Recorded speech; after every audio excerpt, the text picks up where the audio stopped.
Hello मेरे प्यारे विद्यार्थियों, आज हम लोग जो है युगपत समीकरण के प्रश्नों को हल करेंगे। युगपत समीकरण को ही दो चर वाले रेखीय समीकरण भी कहते हैं। इसको सॉल्व करने की दो प्रचलित विधियां हैं, एक प्रतिस्थापन विधि, दूसरा विलोपन विधि। तो यहाँ पर हमने एक प्रश्न लिया है, इनको इन दोनों विधियों से सॉल्व करेंगे और सॉल्व करने के तरीकों को सीखेंगे। तो आइए जो है पहले हम प्रतिस्थापन विधि से एक क्वेश्चन लिए हैं, इसको सॉल्व करते हैं। तो यहाँ पर क्वेश्चन में दिया हुआ है x + 2y = 7, जो कि समीकरण हमारा फर्स्ट है, और दूसरा समीकरण दिया हुआ 2x + y = 5। तो आइए इसको प्रतिस्थापन विधि से सॉल्व करते हैं। प्रतिस्थापन विधि का नियम क्या है कि आप किसी भी एक इक्वेशन को लीजिए और इसमें से किसी एक चर को बराबर के एक साइड में रखिए और बाकी को बराबर के दूसरे साइड में ले जाइए। तो यहाँ पर जो है हम समीकरण 1 से इसको सॉल्व कर रहे हैं। समीकरण फर्स्ट से देखेंगे तो इसको हम क्या कर सकते हैं, x और ये प्लस का 2y 7 के साइड में लेके जाना है, मीन्स 7 - 2y हो जाएगा। मीन्स इसका नियम ये है, चाहे x चाहे y, मीन्स इन दो चरों में से किसी एक चर को बराबर के एक साइड में रखना है और बाकी सभी संख्या को बराबर के दूसरे साइड में ले जाना है, जो कि हमने यहाँ पर किया है। ये हो गया हमारा इक्वेशन इसको बना देंगे थर्ड, यानी कि तीसरा इक्वेशन हो जाएगा, यानी कि समीकरण नंबर 3 हो गया। अब इस वाले वैल्यू को आपको समीकरण 2 में रखना है। तो यहाँ पर लिखेंगे x का मान समीकरण सेकंड में रखने पर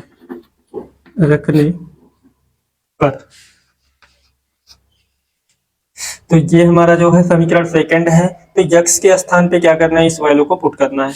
तो यहाँ पर हो जाएगा 2, कोष्टक में x के स्थान पे हमें लिखना है, यहाँ पर x है उसके स्थान पे लिखना है 7 - 2y। उसके बाद में प्लस y दिया हुआ है, इस प्लस y को यहाँ पर उतार लेना है, इक्वल टू 5 है, यानी कि बराबर का 5 दिया हुआ है तो बराबर के 5 को उतार लेंगे। अब 2 का जो है मल्टीप्लाई 7 में करेंगे तो हो जाएगा 14, और इसी से 2 में मल्टीप्लाई करेंगे तो हो जाएगा 4y।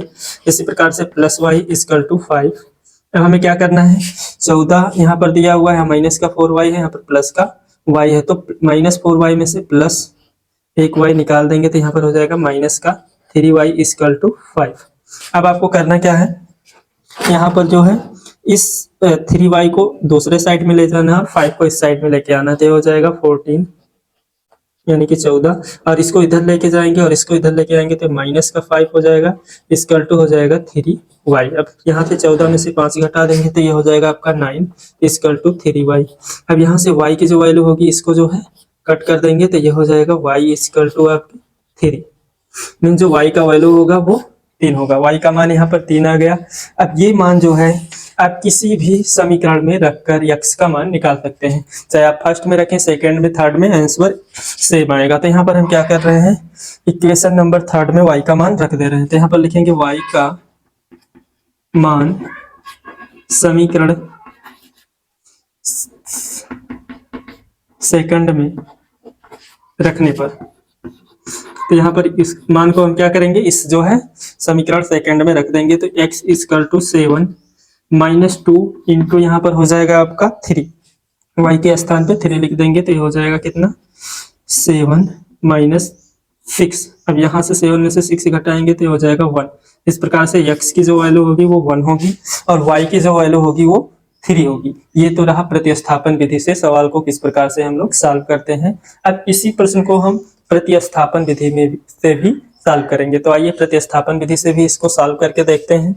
तो यहाँ पर दिया हुआ है समीकरण 1 x + 2y = 7, और जो है समीकरण 2 हमारा 2x + y = 5 है। तो इसको सॉल्व करेंगे तो यहाँ पर जो है हमें क्या ध्यान देना है, विलोपन विधि में हमें ये ध्यान देना है, या तो x जो चर यहाँ पर है या तो y जो चर है, इन दोनों में से कोई एक जो है समीकरण 1 और समीकरण 2 दोनों में क्या हो जाए, इक्वल हो जाए, यानी कि दोनों में से हम क्या कर दें, किसी को बराबर करना रहता है। ये नियम है कि कोई बराबर रहेगा तभी हम इसको जो है विलोपन विधि से हल कर पाएंगे। तो यदि बराबर नहीं होगा तो सबसे पहले उसको बराबर किया जाएगा। तो यहाँ पर जो है समीकरण 1 में हम यहाँ पर देख रहे हैं x + 2y है, और यहाँ पर दूसरे इक्वेशन में यानी दूसरे समीकरण दूसरे में 2x + y = 5 है।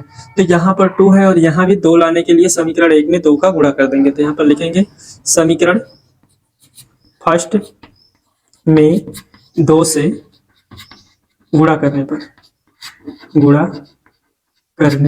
पर। यहाँ पर हम गुणा करेंगे, आप गुणा करोगे तो जो है यहाँ पर x का जब गुणा होगा तो यहाँ पर इसके दोनों पक्षों में गुणा होगा, ये नहीं कि एक साइड में करेंगे बराबर इस साइड में भी और इस साइड में। तो यहाँ हो जाएगा 2x और इसमें होगा तो 2 दूना हो जाएगा 4y और इसी प्रकार से 2 सत्ते यहाँ पर हो जाएगा 14। अब इसी प्रकार से जो है अगले जो है मतलब दूसरे समीकरण को देखेंगे कि ये दोनों बराबर हो गया कि नहीं। तो यहाँ पर देख रहे हैं 2x यहाँ मिल रहा है। आप चाहे तो y वाले को बराबर कर लीजिए, चाहे तो x वाले को, वो आपके ऊपर निर्भर करता है, या जिसमें आपको आसानी लगे उसको बराबर कर सकते हैं। तो ये आपका हो जाएगा इक्वेशन 3।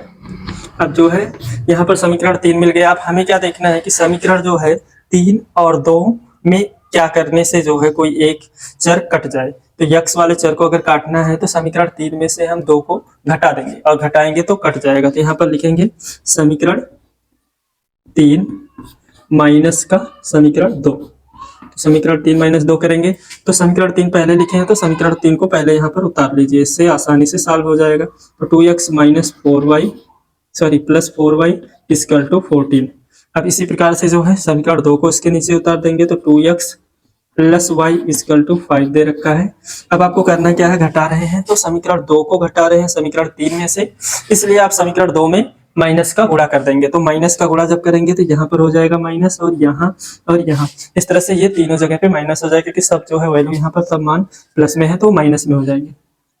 अब 2x में से जब 2x घटाएंगे तो कट जाएगा। अब यहाँ पर जो है 4y में से एक y निकलेगा तो हो जाएगा 3y और जो है 14 में से आप 5 को घटाओगे तो यहाँ पर हो जाएगा 9। तो y इक्वल टू क्या हो जाएगा 9/3।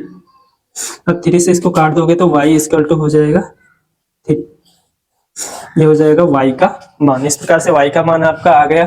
अब जो मान आपका जो है प्रतिस्थापन विधि में y का आया होगा, सेम मान आपका विलोपन विधि में भी आएगा। देखिए y बराबर 3 आया था, y बराबर 3 इसमें भी आ गया।